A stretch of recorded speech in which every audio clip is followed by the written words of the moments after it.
Hello दोस्तों। मैं आज आप लोगों के लिए फिर से एक नई कहानी लेकर आई हूँ। कहानी शुरू करते हैं। Relationship my story. और वो रात मेरी ज़िंदगी की सबसे खूबसूरत रात बन गई। वो सब फेसबुक की एक पोस्ट से शुरू हुआ। मैं एक एंट्रेंस एग्ज़ाम की तैयारी कर रही थी और इसी सिलसिले में मैंने फेसबुक पर कुछ पेजेस ज्वाइन किए थे। एक ऐसे ही तैयारी कर रहे ग्रुप के फेसबुक पेज पर मैंने एक सवाल पूछा और उसने इस पर कमेंट किया। वो ये एग्ज़ाम दोबारा दे रहा था, इसलिए मैंने उसे फेसबुक पर ही एक पर्सनल मैसेज किया। इसके बाद हम दोनों के बीच बातचीत शुरू हो गई। फेसबुक पर ही ये बातचीत रोज़ाना होने लगी। हम दोनों एग्ज़ाम के बारे में बात करते थे। कुछ समय पर मैंने ही उससे पूछा कि क्या हम व्हाट्सएप पर बात कर सकते हैं। वो मान गया और हम दोनों ने अपना मोबाइल नंबर एक दूसरे के साथ शेयर किया। शुरू शुरू में हम दोनों सिर्फ पढ़ाई की ही बात करते थे। ज़्यादातर हमारे बीच रात को ही बात होती थी। हम दोनों तैयारी में एक दूसरे की मदद करते थे। एक दिन ऐसे ही बात करते हुए रिलेशनशिप पर बात शुरू हो गई। मुझे यकीन नहीं होता कि तुम्हारा कभी कोई बॉयफ्रेंड नहीं रहा, व्हाट्सएप पर चैट करते हुए उसने मुझसे पूछा। मैं हमेशा पढ़ाई में ही लगी रहती थी, इसलिए शायद कभी किसी की ज़रूरत ही महसूस नहीं हुई। जब किसी लड़की का कोई बॉयफ्रेंड नहीं होता तो वो शायद यही बोलती है। मैं वैसे बहुत हंसमुख थी और मेरे बहुत सारे दोस्त थे, लेकिन मैं कभी किसी रिलेशनशिप में नहीं पड़ी। ये बहुत स्ट्रेंज है। मतलब मेरी भी एक गर्लफ्रेंड थी 2 साल पहले, लेकिन हमारा ब्रेकअप हो गया। मैंने जवाब में बस एक स्माइली भेज दी। फिर हमारे बीच किसिंग के बारे में बात शुरू हुई। मैंने अपनी ज़िंदगी में कभी किसी को किस नहीं किया था। ऑब्वियसली उसने अपनी पहली रिलेशनशिप में किस एक्सपीरियंस किया था। अचानक से उसने पूछा, अगर मैं तुम्हें अभी इसी वक्त किस कर लूँ तो कैसा लगेगा। जब मैंने उसका ये मैसेज पढ़ा तो मेरा चेहरा लाल हो गया। मैं उस वक्त बेड पर लेटी हुई थी और कमरे की लाइट ऑफ थी। मैं उसे कुछ ही दिन से जानती थी, लेकिन उसका यह सवाल मुझे बिल्कुल भी बुरा नहीं लगा।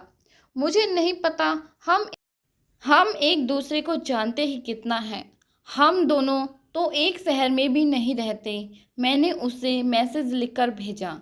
शायद मुझे उससे इन सब चीज़ों के बारे में बात नहीं करनी चाहिए थी, लेकिन पता नहीं क्यों मुझे ये सब अच्छा लग रहा था। सोचो, अगर मैं तुम्हें जोर से पकड़कर अपने पास खींच लूं और तुम्हें किस कर लूं तो तुम क्या करोगी? उसने पूछा। क्या होगा अगर मैं तुम्हें धक्का देकर दूर हटा दूं? मुझे समझ नहीं आया कि मैं और क्या बोलूं।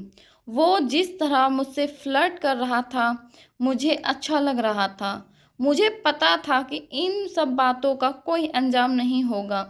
शायद इसीलिए मैं उससे ये सब बातें कर पा रही थी, बिना कोई प्रेशर और डिस्कम्फर्ट फील किए बिना। फिर मैं तुम्हें ज़ोर से पकड़ लूँगा और तुम्हें कुछ नहीं करने दूँगा। मैं अपने होठ तुम्हारे होठों पर रख दूँगा और तुम्हें ज़ोर से किस करूँगा। तुम्हें अच्छा लगेगा। जिस वक्त मैंने वो मैसेज पढ़ा, मुझे सच में उसकी ज़रूरत महसूस होने लगी।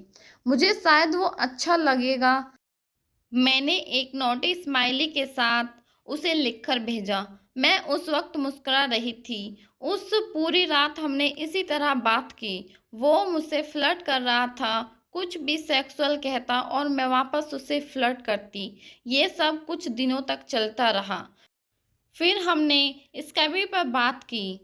हमने जब स्काइप पर बात करनी शुरू की, सब कुछ बदलने लगा। हम दोनों एक दूसरे के लिए सीरियस होने लगे और 20 दिन के अंदर ही सब कुछ बदल गया और इस तरह वो मेरा पहला बॉयफ्रेंड बना। हम दोनों का एंट्रेंस एग्ज़ाम 16 अक्टूबर को दिल्ली में था। हम दोनों ने फैसला किया हम दिल्ली में मिलेंगे और एक रात एक दूसरे के साथ किसी होटल में रहेंगे। हम दोनों के बीच सब बहुत अच्छा चल रहा था और हम सेक्स के बारे में बात करते थे। लेकिन दिल्ली जाने के सिर्फ एक हफ्ते पहले ही उसने कहा कि वो मुझसे नहीं मिल सकता क्योंकि उसे कोई बहुत ज़रूरी काम है और उसे एग्ज़ाम देने के बाद फ़ौरन वापस जाना होगा। मुझे बुरा तो बहुत लगा लेकिन मैं कुछ नहीं कर सकती थी। उस पूरे हफ्ते मैं उसे मनाती रही कि किसी तरह वो अपना काम बाद में कर ले और फिर हम मिल सकें। उसने कहा कि वो दिल्ली आने से बस एक दिन पहले ही अपना पक्का प्रोग्राम बता सकता है। इस बात को लेकर हमारी लड़ाई भी हुई और मुझे यकीन हो गया कि हम नहीं मिल पाएंगे। मैं दिल्ली गई और अपना एग्ज़ाम दिया। जैसे ही एग्ज़ाम ख़त्म हुआ मेरे पास उसका फ़ोन आया कि वो मुझसे एक दिन बाद मिल सकता है। तो हमने 17 की सुबह मिलने का फ़ैसला किया। मुझे अभी भी उस पर यकीन सा नहीं हो रहा था। मैं बहुत ज़्यादा उम्मीद नहीं बांधना चाहती थी क्योंकि मुझे भरोसा नहीं था कि वो मिलने आएगा। लेकिन वो आया। सुबह 10 बजे हम हौज खास मेट्रो स्टेशन पर मिले। वो हमारी पहली मुलाकात थी और मुझे लग रहा था कि ऐसे मिलना बहुत ऑकवर्ड होगा, लेकिन वो बिल्कुल भी ऑकवर्ड नहीं था। हम दोनों के बीच का अफेक्शन उस मुलाकात में भी था।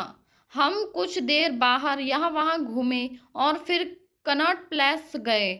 वहाँ कुछ खाने के बाद हमने होटल ढूंढना शुरू किया। एक अच्छे होटल में हमने एक रूम बुक किया। उस वक्त दोपहर के करीब 1 बजे थे।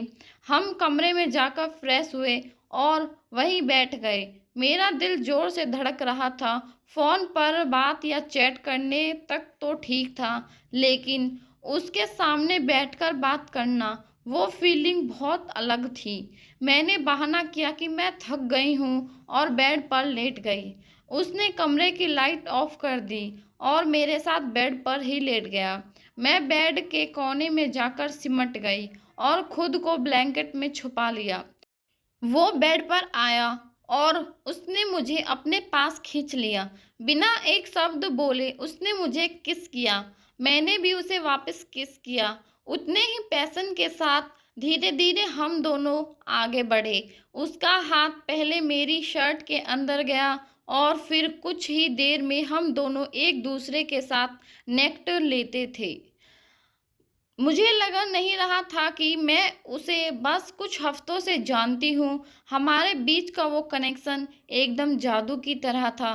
कुछ देर यूं ही एक दूसरे के साथ कडलिंग के बाद हम दोनों ने कपड़े पहने और बाहर कुछ खाने के लिए चले गए। वापस कमरे में आते ही उसने मुझे फिर से बेड पर खींच लिया और मुझे किस करने लगा। एक बार फिर हम दोनों बेड पर एक दूसरे के साथ नेक्ड थे। उसने कंडोम निकाला। मैं बहुत ही नर्वस हो रही थी क्योंकि मेरे लिए वो पहली बार था और मैंने सुना था कि पहली बार में बहुत ज़्यादा पेन होता है। मेरी आंखों में ये कन्फ्यूज़न उसने देख ली। वो मेरे पास यूं ही आकर लेट गया और मेरे से बात करने लगा। मैं भी चाहती थी सेक्स करना, लेकिन मुझे दर्द से डर लग रहा था। उसने कहा कि वो धीरे धीरे सब कुछ करेगा। मैं मान गई। वो बस शुरुआत थी। सुबह तक मैं पूरी तरह एग्जॉस्ट हो चुकी थी। उस दिन हम दोनों को वापस जाना था और हमारी ट्रेन शाम की थी। हमने सारा दिन बेड पर ही एक दूसरे के साथ बातें करते हुए बिताया। वो रात मेरी जिंदगी की सबसे खूबसूरत रात बन गई। हम दोनों का रिश्ता आज भी उतना ही मजबूत और खूबसूरत है। हम दोनों रोज बात करते हैं और स्काइपी पर बात करते हैं। मैं हमेशा चाहती थी कि मेरा फर्स्ट टाइम ऐसा ही हो जैसे सब कुछ हुआ और मुझे बहुत अच्छा लगता है बार बार वो सब सोचना भी। पीएस, अगर तुम ये पढ़ रहे हो तो मैं कहना चाहती हूँ आई लव यू। मैंने तुमसे ये कभी नहीं कहा क्योंकि मुझे डर लगता था कि पता नहीं तुम भी मुझसे प्यार करोगे या नहीं, लेकिन जब ही समय आएगा तो मैं खुद तुमसे कहूँगी। उम्मीद है आपको हमारी यह कहानी अच्छी लगेगी। अगर अच्छी लगी है तो प्लीज़ हमारी वीडियो को ज़्यादा से ज़्यादा लाइक करें, शेयर करें और हमारे चैनल को सब्सक्राइब ज़रूर करें। धन्यवाद।